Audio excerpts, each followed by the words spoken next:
12월 4일 성경 읽기 시간입니다. 우리 오늘은 고린도후서 1장에서 4장에 있는 말씀을 읽겠습니다. 1장. 나 바울은 하나님께서 친히 계획하신 특별한 인물이 되고 메시아이신 예수에게서 보내심을 받았습니다. 나는 고린도에 있는 하나님의 교회와 아가야의 모든 믿는 이들에게 이 편지를 씁니다. 우리 아버지와 주 예수 그리스도께서 주시는 온갖 선물과 은혜가 여러분의 것이 되기를 바랍니다. 여러분이 알고 신뢰하는 디모데도 나와 함께 문안합니다. 우리 주님이며 메시아이신 예수의 하나님 아버지께 모든 찬양을 드립시다. 모든 자비를 베풀어 주시는 아버지, 모든 위로의 하나님, 그분은 우리가 힘든 시기를 겪을 때 우리 곁에 오시는 분입니다. 또한 그분은 우리가 알아차리기도 전에 힘든 시기를 겪고 있는 다른 사람 곁으로 우리를 데려가셔서 그분께서 우리를 위로해 주셨듯이 우리도 그 사람을 위로하도록 힘 주시는 분입니다. 우리가 메시아를 따르다 보면 힘겨운 시기를 많이 겪게 마련이지만 그분께서 주시는 치유와 위로의 복된 시기에 비하면 그 시기는 아무것도 아닙니다. 우리 역시 그러한 위로를 넘치게 받고 있습니다.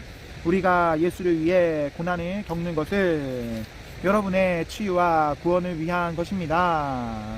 우리가 잘 대접받고 도움의 손길과 격려의 말을 받는 것도 여러분의 유익을 위한 것입니다. 그것은 여러분을 격려하여 움츠러들지 않고 앞만 보고 나아가도록 하려는 것입니다. 여러분의 힘든 시기는 우리의 힘든 시기이기도 합니다. 여러분이 복된 시기를 누릴 때와 마찬가지로 힘겨운 시기를 견뎌내는 모습을 보면서 우리는 여러분이 잘 해낼 것을 조금도 의심하지 않습니다. 친구 여러분, 아시아에서 우리에게 이 모든 일이 닥쳤을 때 얼마나 힘겨운 시기였는지 여러분이 알아주면 좋겠습니다. 그 시기는 우리가 헤엄쳐 나가리라고 생각지도 못할 만큼 극심했습니다. 그 시기가 계속되는 동안 우리는 사형수가 된 것 같았고 모든 것이 끝난 줄 알았습니다. 그러나 나중에 안 일이지만 그 일은 무엇보다도 좋은 결과를 가져다 주었습니다. 왜냐하면 우리는 우리 자신의 힘이나 지식에 의지해 거기에서 벗어나려 하지 않고 하나님을 전적으로 신뢰할 수밖에 없었기 때문입니다. 그것은 틀린 생각이 아니었습니다.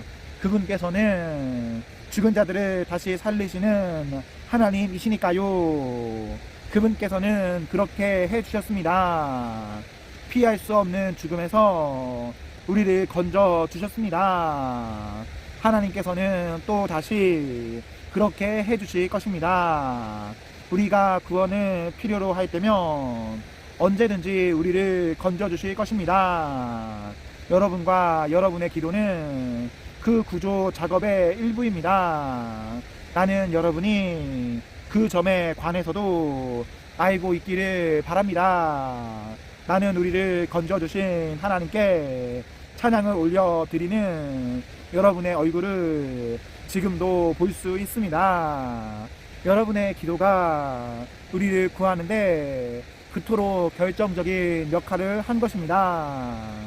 최악의 상황이 지나간 지금 우리는 양심과 신앙을 더럽히지 않고 이 상황에서 벗어나게 된 것을 전할 수 있게 되어 무척 기쁩니다.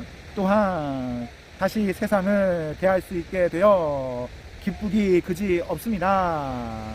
더 중요한 것은 우리가 고개를 들고 떳떳하게 여러분을 대할 수 있게 되었다는 것입니다. 그러나 그것은 우리의 대단한 능력으로 된 것이 아닙니다. 하나님께서 우리가 무엇에도 굽히지 않고 그분께만 초점을 맞추게 해주셨기에 가능한 일이었습니다. 이 편지에서 행간을 읽으려 하거나 숨은 의도를 찾으려고 하지 마십시오. 우리는 여러분이 이미 세세한 부분을 본 것 같이 전체 그림도 알아보기를 바라면서 이해하기 쉽고 꾸밈없는 진리를 쓰고 있습니다. 우리 주 예수 앞에 함께 서게 될 때 여러분이 우리의 자랑거리이듯이 우리도 여러분의 자랑거리가 되기를 바랍니다. 처음에 나는 여러분의 환대를 확신했기에 여러분을 2차례 방문하기로 계획했습니다. 마케도니아로 가는 도중에 여러분에게 들렀다가 돌아오는 길에 다시 들를 작정이었습니다. 그러면 나는 여러분의 환송을 받고 유대로 떠나갈 수 있었을 테니까요. 원래 계획은 그랬습니다. 그러나 일이 계획대로 되지 않았습니다. 그래서 여러분은 내가 약속을 쉽게 뒤집는다고 생각하며 비난하는 것입니까?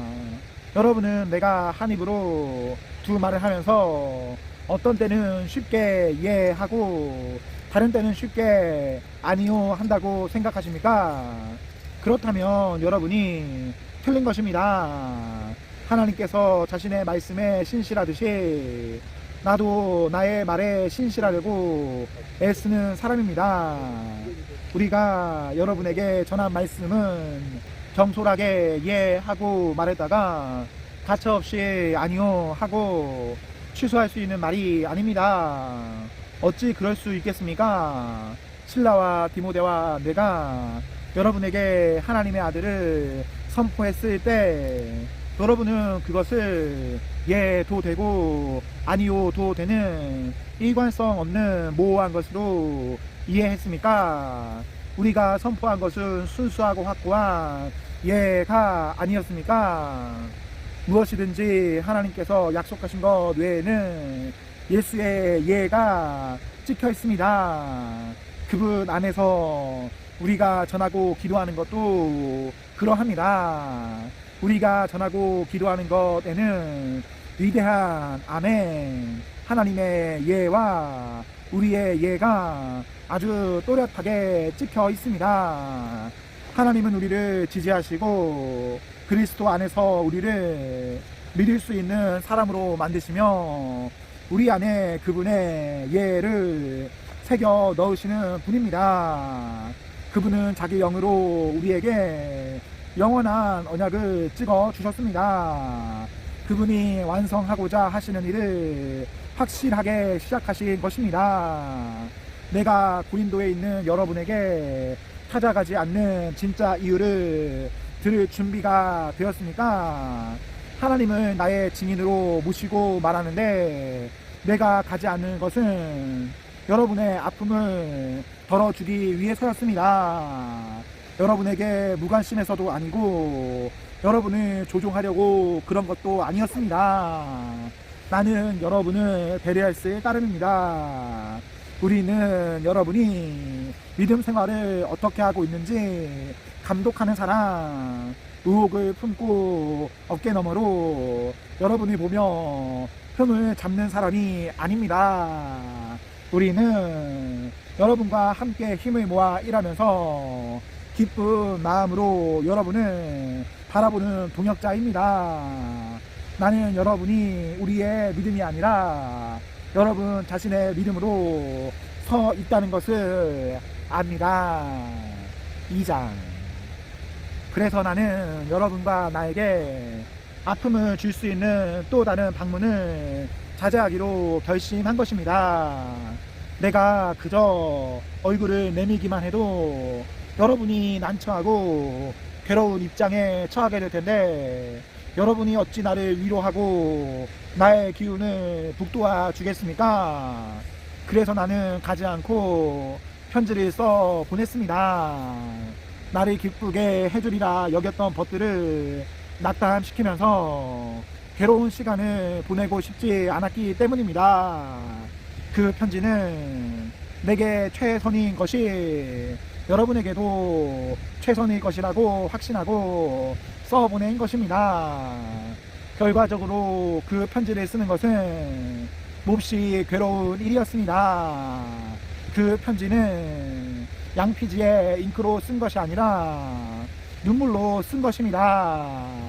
그러나 나는 여러분에게 고통을 주려고 그 편지를 쓴 것이 아닙니다. 그 편지는 내가 여러분을 얼마나 아끼는지, 아끼는 것 이상입니다. 내가 여러분을 얼마나 사랑하는지 여러분이 알아주기를 바라면서 쓴 것입니다.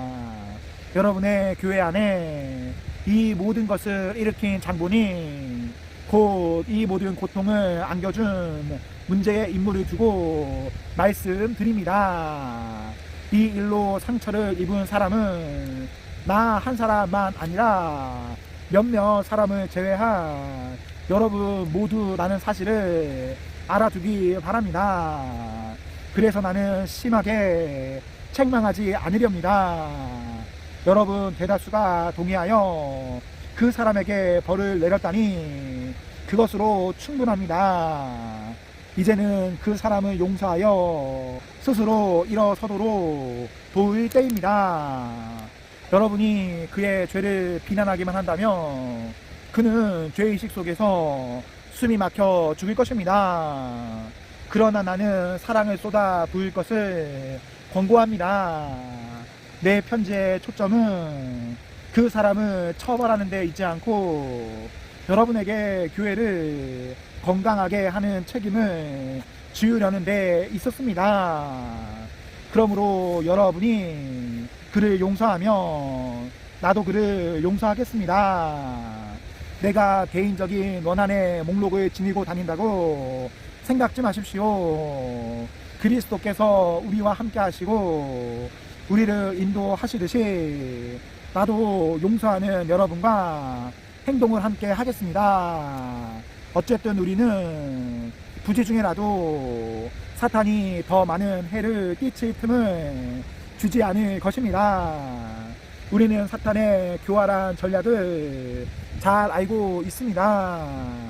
내가 메시아의 메시지를 선포하려고 드로아에 이르러 보니 이미 문이 활짝 열려 있었습니다. 하나님께서 문을 열어 두신 것입니다. 나는 그저 그 문을 통과하기만 하면 되었습니다. 그러나 여러분의 소식을 가지고 나를 기다리고 있던 디도를 만나지 못해서 나는 마음을 놓지 못했습니다. 여러분을 걱정하는 나는 그곳을 떠나 마케도니아로 갔습니다. 디도를 만나 여러분에 관한 든든한 소식을 듣기 위해서였습니다. 그리고 감사하게도 여러분의 소식을 들었습니다. 하나님께서는 메시아 곧 그리스도 안에서 우리를 이리저리 데리고 다니시면서 끊임없이 계속되는 개선 행진에 참여시키고 계십니다. 그분은 우리를 통해 그리스도를 아는 지식을 제시하십니다. 우리가 가는 곳마다 사람들은 고상한 향기를 들이마십니다. 그리스도로 인해 우리가 하나님께 달콤한 향기를 피워 올리며 구원의 길에 들어선 사람들은 그 향기를 맡고 알아봅니다. 그 향기는 생명을 드러내는 향기입니다. 그러나 멸망의 길에 들어선 사람들은 우리를 썩은 시체에서 나는 악취처럼 대합니다. 이것은 엄청난 책임입니다. 이 책임을 떠맡을 역량이 되는 사람이 누구이겠습니까? 아무도 없을 것입니다. 그러나 적어도 우리는 하나님의 말씀을 가져다가 거기에 물을 타서 거리로 나가 값싸게 파는 일은 하지 않습니다. 우리는 그리스도가 보시는 앞에서 말합니다. 하나님께서 우리의 얼굴을 보고 계십니다. 우리는 하나님에게서 할 말을 직접 받아서 할 수 있는 한 정직하게 전합니다. 3장 우리가 자화자찬하는 것처럼 들리십니까? 친인장을 받았다고 주장하면서 우리의 권한을 옹호하는 것으로 들립니까? 글쎄요, 그렇지 않습니다.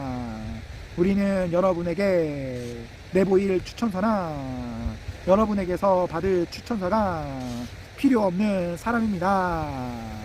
여러분 자신이야말로 우리가 필요로 하는 추천서의 전부입니다. 여러분의 참된 삶이야말로 누구나 보고 읽을 수 있는 편지입니다. 그리스도께서 친히 그 편지를 쓰셨습니다. 그 편지는 잉크로 쓰신 것이 아니라 살아계신 하나님의 영으로 쓰신 것입니다. 그 편지는 돌에 새긴 것이 아니라 사람의 삶에 새긴 것입니다. 그리고 우리는 그 편지를 전하는 사람입니다. 우리는 이것을 전적으로 확신합니다. 그리스도께서 하나님을 위해 친히 쓰신 여러분이야말로 우리의 추천서입니다. 우리 같으면 이런 추천서를 쓸 생각도 하지 못했을 것입니다. 하나님이 그러한 추천서를 쓰실 수 있습니다. 그분의 추천서가 우리에게 권한을 주어 우리가 이렇게 새로운 행동 계획을 실행에 옮기고 있는 것입니다. 그 계획은 종이에 잉크로 쓴 것도 아니고 페이지마다 율법에 관한 각주를 빼곡하게 달아서 여러분의 영을 죽이는 것도 아닙니다. 그 계획은 성령께서 영에 대고 쓰신 것, 여러분의 생명이 우리의 삶에 대고 쓰신 것입니다. 죽음의 통치, 돌판에 새긴 죽음의 헌법인 율법은 멋지게 시작했습니다. 모세가 율법을 새긴 그 돌판을 전달할 때 곧 사라지기는 했지만 그의 얼굴은 대낮같이 빛났습니다. 이스라엘 백성은 태양을 응시할 수 없는 것처럼 그의 얼굴을 똑바로 쳐다보지 못했습니다. 그렇다면 살아계신 영의 통치는 얼마나 더 눈부시겠습니까? 율법에 의해 이루어진 정의의 통치가 인상적이었다면 성령에 의해 이루어지는 의의 통치는 얼마나 더 인상적이겠습니까? 옛 통치가 눈부셨다고 하지만 그것은 이 새 통치와 나란히 서면 완전히 희미해 보일 것입니다.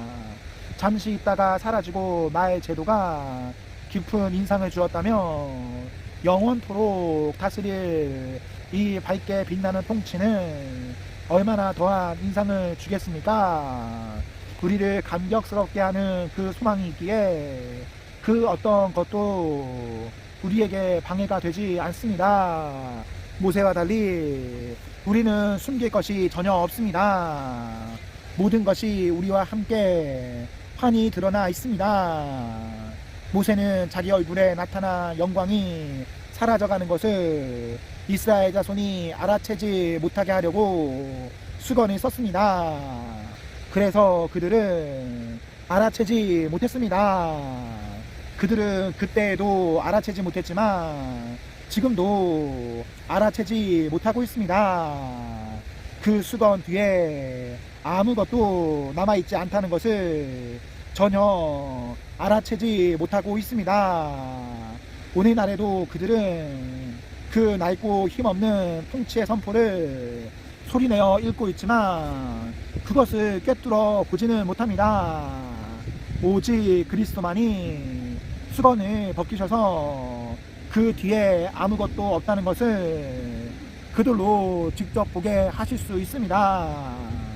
그러나 그들이 모세처럼 돌아서서 하나님을 마주하면 하나님께서 그 수건을 벗겨주십니다.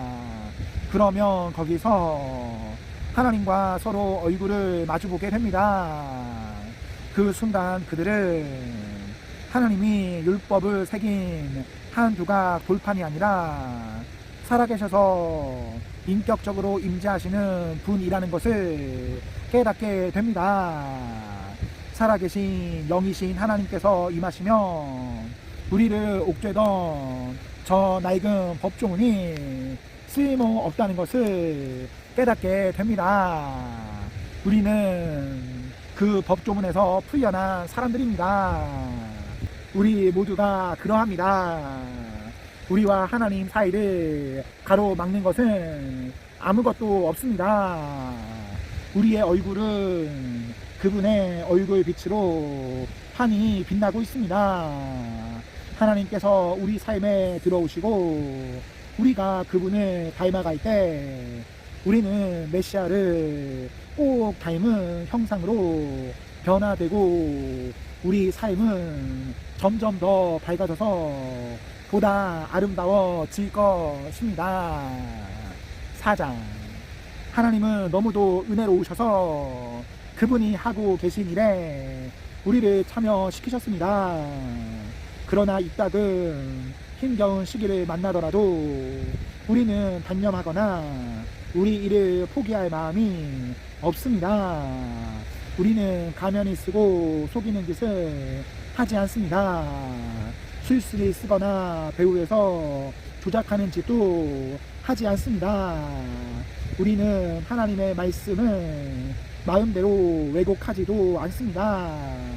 오히려 우리가 행하고 말하는 모든 것을 사람들 앞에 뻔히 드러내고 진리를 모두 공개하여 원하는 사람은 누구든지 보고 하나님 앞에서 스스로 판단할 수 있게 합니다.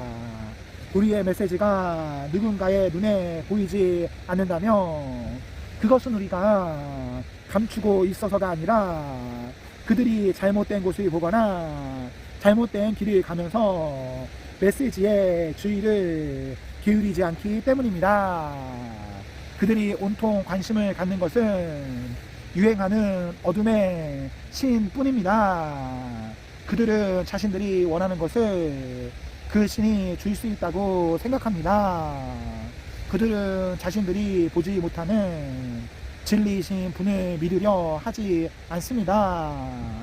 그들은 눈이 아주 멀어서 그리스도와 더불어 빛나는 메시지의 밝은 서광을 보지 못합니다. 그리스도께서는 우리가 장차 얻게 될 하나님의 형상을 가장 분명하게 보여주시는 분입니다. 기억하십시오. 우리가 전하는 메시지는 우리 자신에 관한 것이 아닙니다. 우리는 예수 그리스도를 주님으로 선포하고 있습니다. 현재의 우리는 모두 심부름꾼, 예수께서 보내셔서 여러분에게 달려가는 심부름꾼입니다. 이 일은 하나님께서 어둠을 밝혀라 하고 말씀하신 때부터 시작된 일입니다. 우리가 온통 밝고 아름다우신 그리스도의 얼굴에서 하나님이 보고 깨달은 순간 우리 삶은 빛으로 차올랐습니다. 여러분이 우리만 본다면 여러분은 그 밝은 빛을 놓치고 말 것입니다. 우리는 이 귀중한 메시지를 우리 일상의 삶이라는 수수한 질그릇에 담아가지고 다니기 때문입니다. 그것은 어느 누구도 비할 데 없는 하나님의 능력을 우리의 능력으로 혼동하지 않게 하려는 것입니다. 사실 그럴 가능성이 많지 않을 것입니다. 여러분도 알다시피 우리는 볼품없는 사람들이니까요. 우리가 고난에 둘러싸여 난탈을 당했지만 사기를 잃지 않았습니다. 우리가 어찌할 바를 몰라도 우리가 알기로는 하나님은 어찌해야 하는지 알고 계십니다. 우리가 영적으로 위협을 받았지만 하나님은 우리 곁을 떠나지 않으셨습니다. 우리가 넘어뜨림을 당했지만 꺾이지 않았습니다. 사람들은 예수께 한 일, 재판과 고문, 조롱과 살해를 우리에게도 그대로 하고 있습니다. 그러나 예수께서는 그들 가운데서 행하신 일을 우리 안에서도 행하고 계십니다. 그 분은 살아계십니다. 우리의 삶은 예수를 위해 끊임없이 위험을 무릅쓰고 있습니다. 그것은 예수의 생명이 우리 안에서 보다 분명히 드러나게 하려는 것입니다. 우리는 가장 나쁜 일을 겪고 있지만 여러분은 가장 좋은 상황을 맞고 있습니다. 우리는 이것을 비밀로 할 수 없습니다. 절대 그럴 수 없습니다. 나는 믿었다, 그래서 말했다 라고 말한 시편 기자처럼 우리도 우리가 믿는 바를 말합니다. 우리가 믿는 바는 주 예수를 다시 살리신 분께서 우리를 여러분과 함께 다시 살리시리라는 확신입니다. 이 모든 일은 여러분의 유익과 하나님의 영광을 위한 것입니다. 더욱 많은 은혜가 더욱 많은 사람들에게 퍼져서 더욱 많은 찬양이 있게 하려는 것입니다. 그러므로 우리는 포기하지 않습니다. 어찌 포기할 수 있겠습니까? 겉으로는 우리의 일이 실패로 끝나는 것처럼 보이지만 안에서는 하나님께서 단 하루도 빠짐없이 은혜를 펼치시며 새로운 생명을 창조하고 계십니다. 현재 힘겨운 시기는 장차 다가올 복된 시기, 우리를 위해 마련된 성대한 잔치에 비하면 하찮은 것에 불과합니다. 눈에 보이는 것이 전부가 아닙니다. 우리 눈에 보이는 것은 오늘 이 자리에 있다가 내일이면 사라지고 말지만 보이지 않는 것은 영원히 지속될 것입니다. 아멘. 네, 오늘 말씀을 모두 읽었습니다. 우리 오늘 하루도 하나님과 사랑 앞에서 행복하십시오. 성령 충만하십시오. 안녕.